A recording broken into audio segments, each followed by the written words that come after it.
Hello everybody and welcome back. In this week's video, we'll be making a DIY Aku Aku mask from the Crash Bandicoot game series. First things first, we're going to go ahead and get some brown clay to act as the wooden base head. We're going to shape this kind of in a rectangular shape with a tapered end, and then with a few cutting tools, we go ahead and cut grooves into the face of it. Once we had our basic shape, we could put that aside and bake it for a few minutes until hard.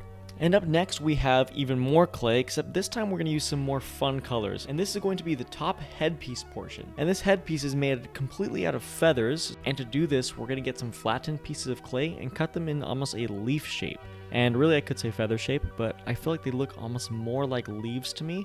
But either way, I went ahead and cut some little triangles out of each side, and then added a little spine down the middle and added some more texture on the side. And honestly, looked on with the right context, it could very well be a feather. I purposely made them different sizes to give them that natural nature look. And once those were all set, I again baked those for a few minutes until hard.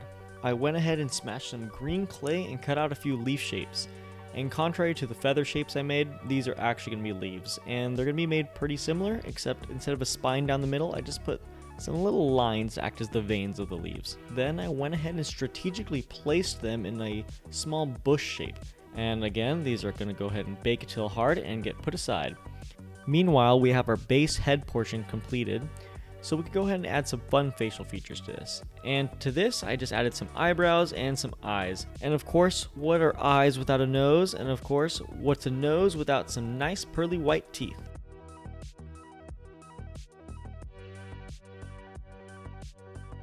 So once we had all those face portions completed, I went ahead and glued all the hardened pieces to it.